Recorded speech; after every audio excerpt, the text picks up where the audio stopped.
all of you out there viewing this over the airwaves. This is a Nelson College London event. Welcome indeed.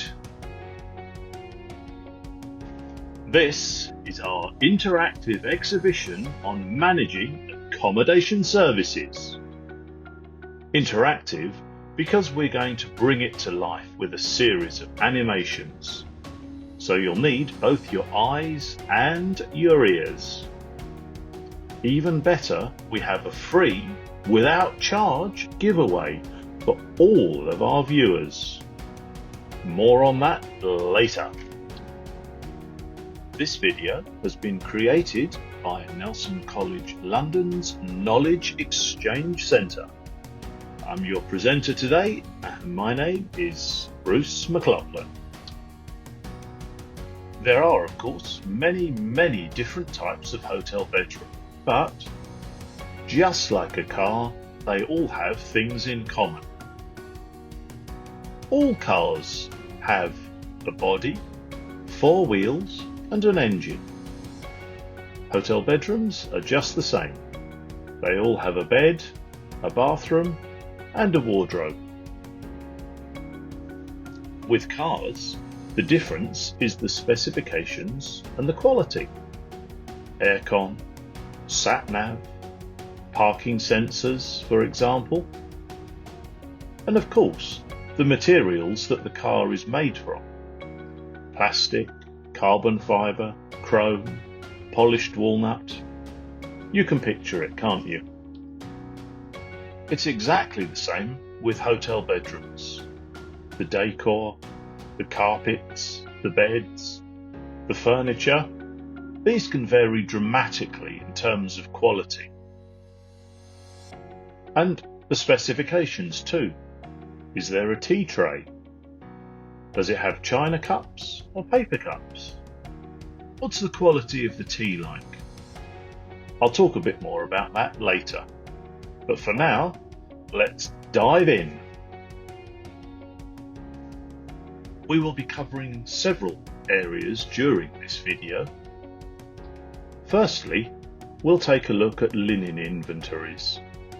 At first glance, these might seem quite simple, but they are much more complicated than you think, as you will discover. Then, we will take a brief look at finishing touches. After that, we'll take a look at that tea tray and how you're going to approach its contents. Then, we're going to take a look at some key personnel and how you work out exactly how many of them you are going to need. I will look specifically at housekeeping staff to demonstrate this.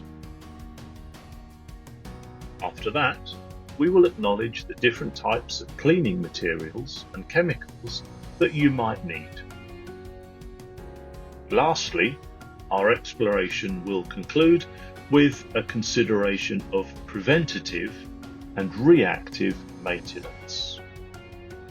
Here we go.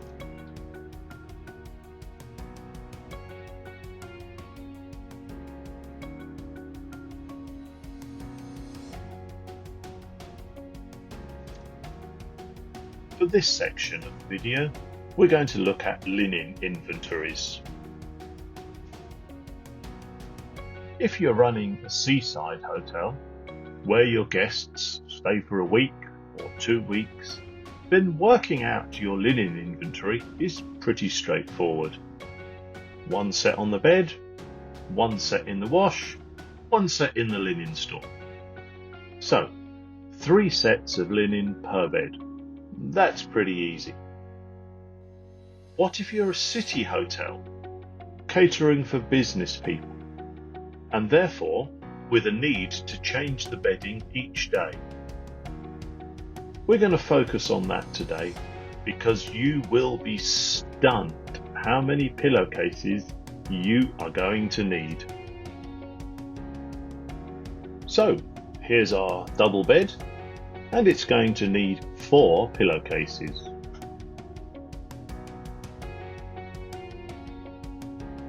But in our city centre hotel, with new customers every day, then for each week, that's 7 lots of 4.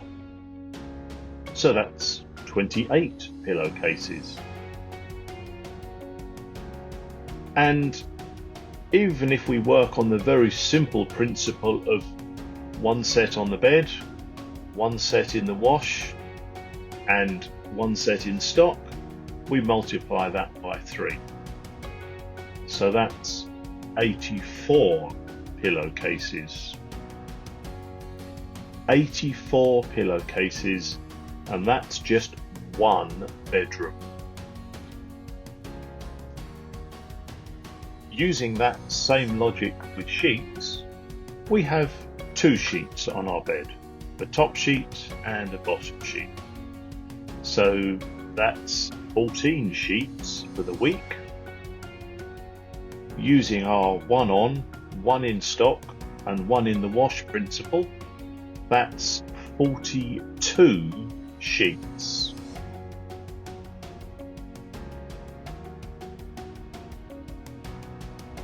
With blankets, of course, you probably only need 1 blanket for each bed, so that's still 7 for the week, and of course 21 in total using that 1 on, 1 in stock and 1 in the wash principle. Now, imagine that you are a 75-bedroom hotel, for example. That is a staggering 1,575 blankets, 3,150 sheets, and 6,300 pillowcases. So you're going to need a pretty big linen store.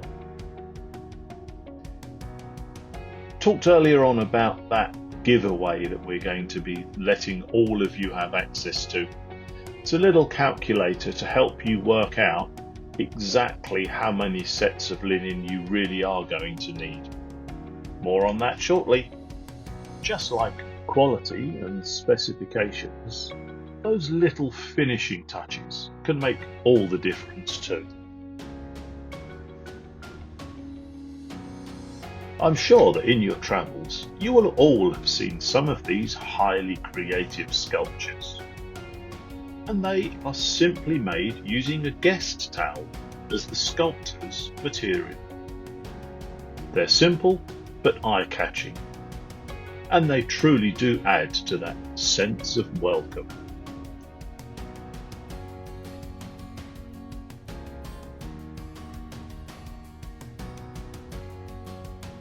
As promised, let's have a look at that tea and coffee tray now.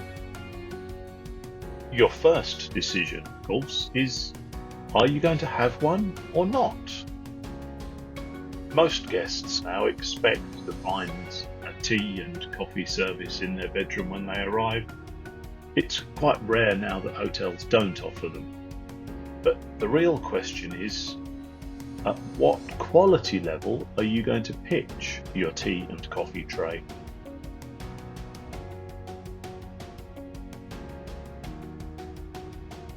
With the coffee, is it something that will need a coffee pot to create?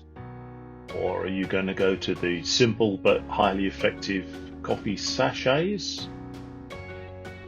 Or maybe something much more complex and an integrated coffee filter and brewer?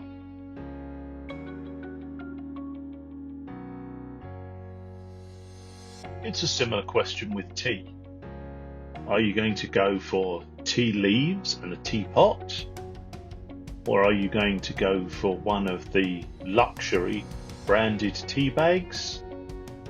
Or perhaps you're going to go for some of the more standard tea bags. And even that includes choices: squares and pyramids and rounds. Which one are you going to choose for your hotel?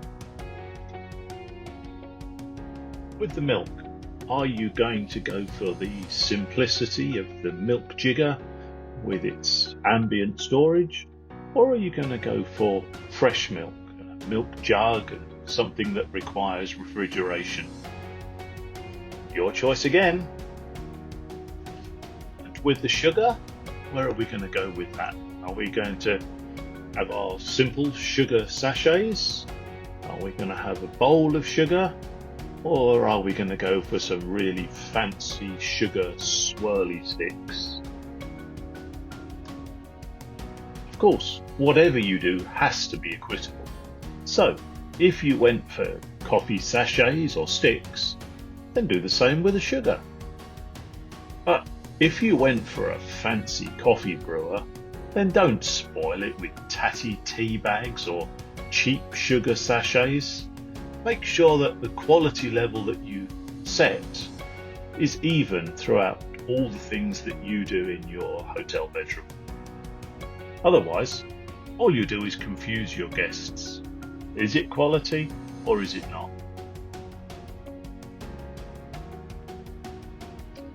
Let's just touch upon 6 key hotel personnel, 2 of which we'll look at in depth.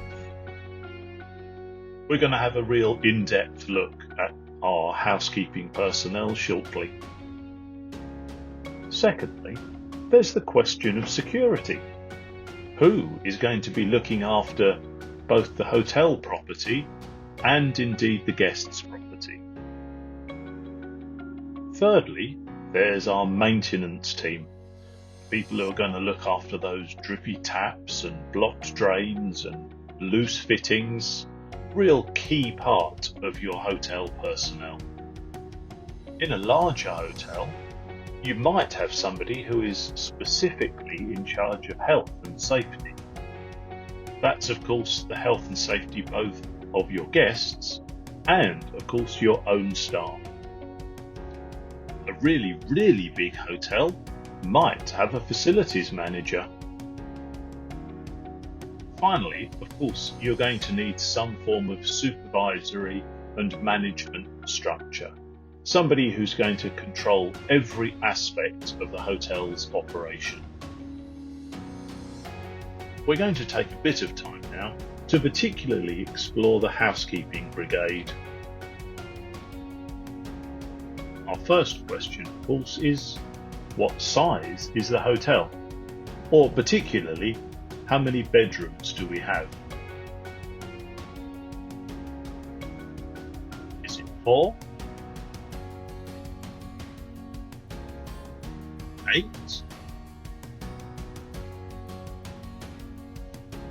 90? 360? Clearly, that's going to have an impact on the number of staff that you're going to need to keep all your bedrooms clean and tidy.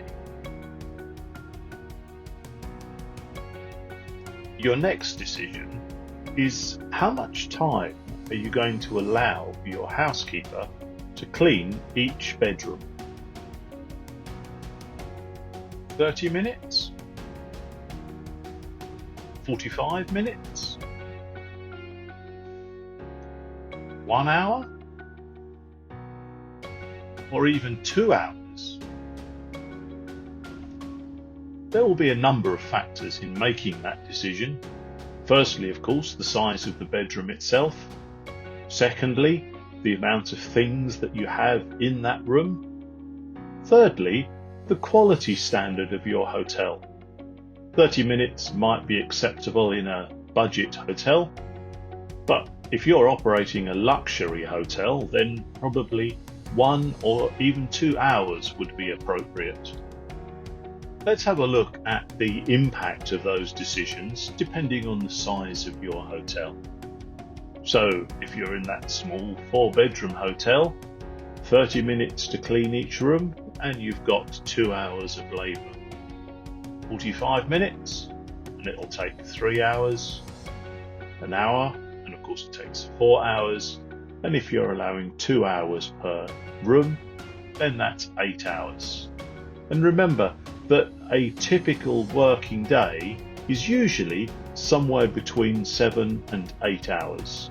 So in this particular example, 2 hours per room, that's 1 full-time employee per day. For our 8-bedroom hotel, 30 minutes per room, and you've got 4 hours of labour. 45 minutes, and it goes up to 6. An hour per room, and you've got 8 hours of labour. And if it's 2 hours per room, then you've got 16 hours. Now we're coming to some of the really big numbers. We're going to look at our 90-bedroom hotel. You allow 30 minutes per bedroom. That's 45 hours of labour. Or in other words, 6 members of staff if they're working a 7-hour day.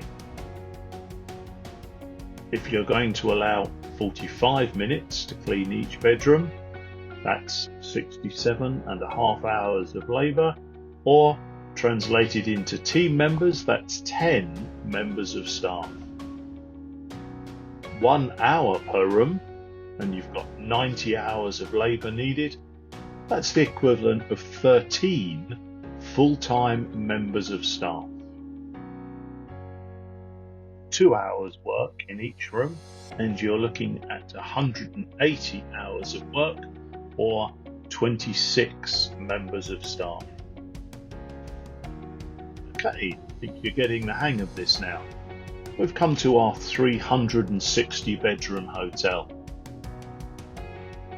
Rather than me just tell you, grab a piece of paper and a pen, and I want you to very quickly think for yourself. Just have a guess. How many people is it going to take if you're going to allow 30 minutes to clean each room? And what about 2 hours per room? Jot down on your paper how many members of staff you think you're going to need for that. Have you guessed? Have you written it down? Okay, let's see how close you were. 30 minutes per room for those 360 bedrooms, and you're looking at 180 hours of labour, or 26 members of staff. Did you get that one? 45 minutes per room, 270 hours of labour, or 39 members of staff. An hour per room, 360 hours of labour, 52 members of staff. These are big numbers, aren't they? And the other one that I asked you to write down, which was the 2 hours per room, 720 hours of cleaning, that's the equivalent of 103 full-time members of staff. How did you get on? Were you close?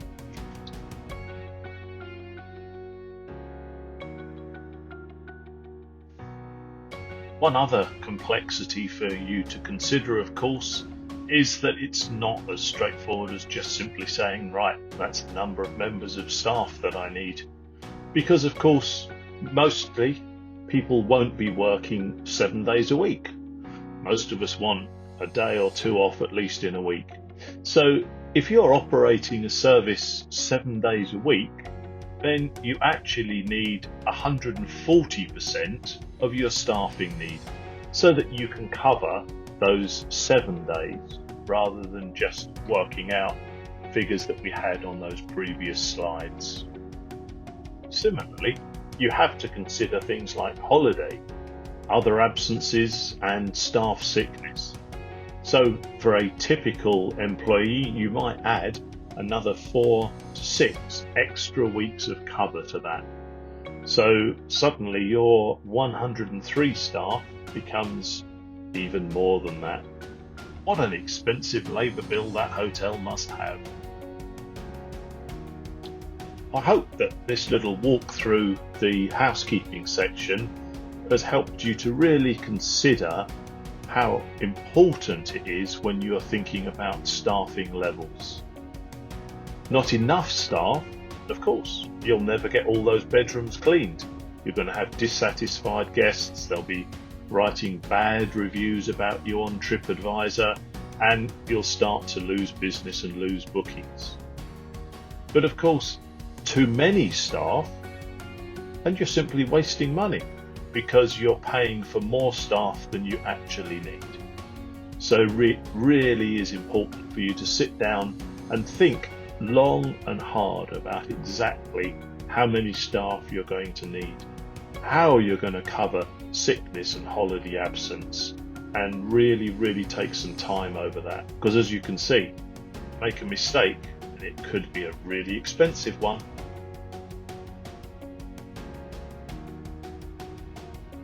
A brief word on cleaning materials for those housekeepers. Think about your cleaning cupboard at home. It's usually under the sink, isn't it?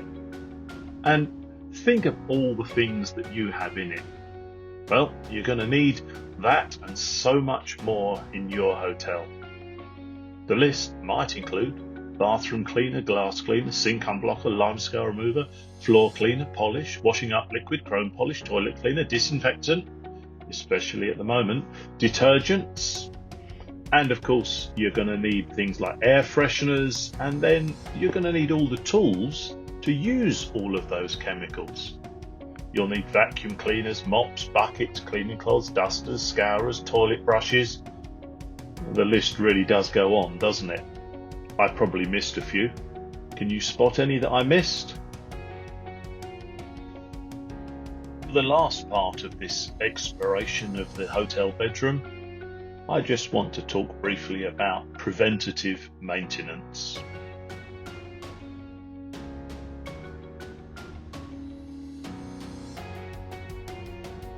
How will you handle maintenance at your hotel?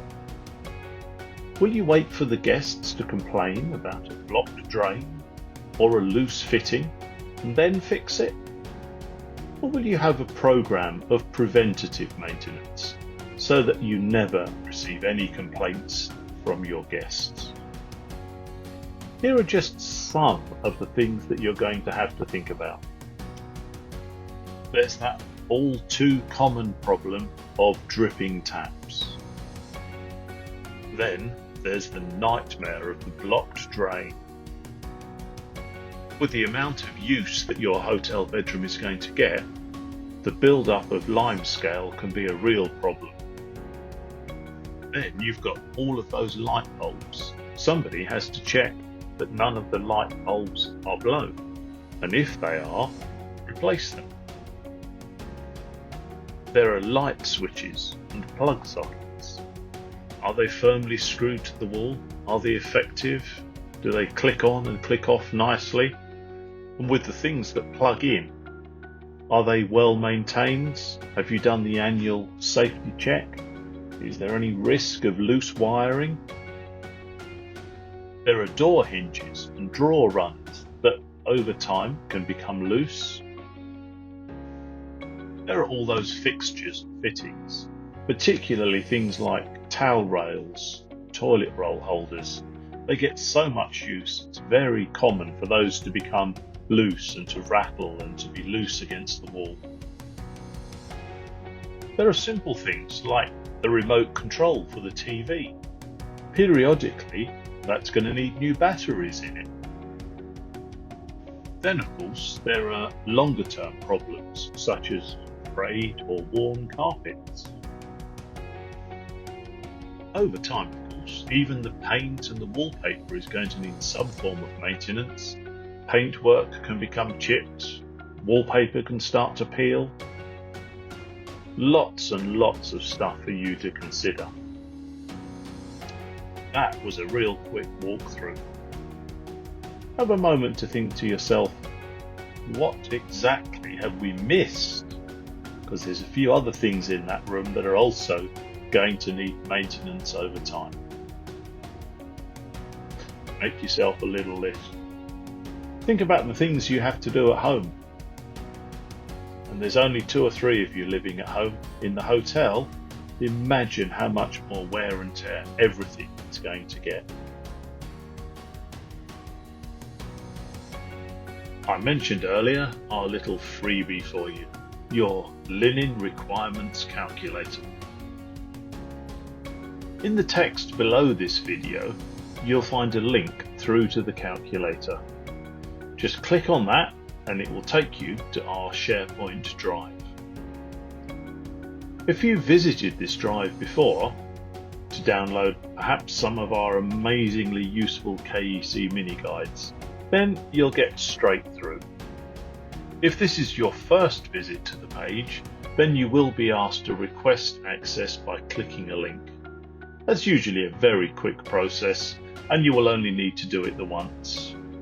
Once you're there, you'll find the calculator ready for you to download. So once you've downloaded it, you'll see how really easy it is to use. But let's give you a quick demo just so you can see for yourself.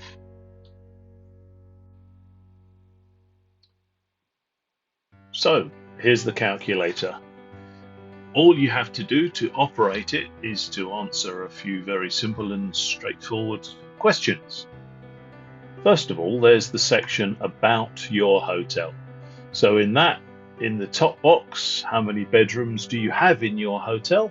Well, let's just say we've got 45 bedrooms in the hotel. That just sets the scene.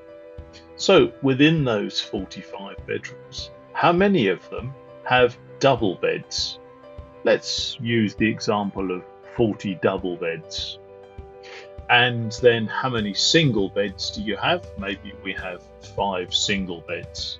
So that establishes the number of beds that you have in your hotel. The next question is, how many days of trading does your hotel do? Is it open 7 days each week? Well, you'll notice that at the top there, we've put a yes in that box. If you want to move it and you're only open, for example, 6 days a week, then simply delete the yes that's there and type yes into the box that tells you you're open 6 days each week. The next crucial question is, how frequently do you do your laundry service? You'll see that we've noted in that box the yes alongside the weekly service. That's very common if you're having your laundry done by an external company. But they might come twice a week if you're quite a big hotel. If you've got the luxury of your own washing machines, then of course you can do washing on a daily basis. You'll be able to understand that that clearly has a big impact on the amount of linen you're going to need. You'll notice that some of the numbers over on the right hand side of the page are really big numbers. That's where we set things for a weekly linen service. Watch what happens if we just simply delete that and change it for twice weekly. See how those numbers dropped straight down. You probably won't need to change the linen and bed specification numbers, but it is open for you to do that if you want to. We've set it to have 1 bottom sheet per bed, 1 top sheet per bed, 2 pillows on a single bed, 4 pillows on a double bed, obviously 1 blanket per bed, 1 quilt per bed, and 1 foot runner. Now we've made the assumption that 1 foot runner is going to be the same size for both single and double beds. Obviously, if you want to change any of those specifications, for example, if you want to allow 2 blankets per bed, or you want to have 2 top sheets so that one's under the quilt and one's over it, then of course you can amend those numbers accordingly. You can now see in the bottom right hand corner the quantities that you're going to need of all of that linen. So in our 45 bedroom hotel with 40 double beds and 5 single beds, doing 6 days per week trading and doing our linen on a twice weekly basis, you can see that you're going to need to purchase 140 single bottom sheets, 1,105 double bottom sheets, 140 single top sheets, 1,105 double top sheets, an incredible 4,688 pillowcases. I know it sounds a lot, but trust me, that is the quantity that you're going to need if that's your trading frequency and that's the number of times each week you're having your laundry done. You'll need 140 single blankets, 1,105 double blankets, 140 single quilt covers, 1,105 double quilt covers, and 1,242 foot runners. Very clearly, those are big numbers. And as I said, this is based on you changing the linen in your bedroom on a daily basis. Of course, if you're changing it less frequently, or you're trading on fewer days, or you're able to do your laundry more regularly, then of course those numbers will come down. Have fun playing with the calculator for yourself. See what it tells you. Enjoy! We hope you've enjoyed this little exhibition looking at managing accommodation services. If you've got any questions about any of the things that you've seen, then of course please do feel free to ask your lecturer, who will be able to explain in a bit more depth, or indeed come and see any member of the KEC team and we'll help out with your inquiries.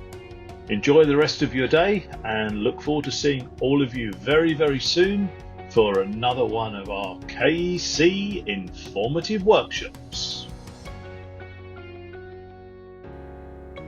This presentation remains copyright of Nelson College London, who retain all rights in respect of its use.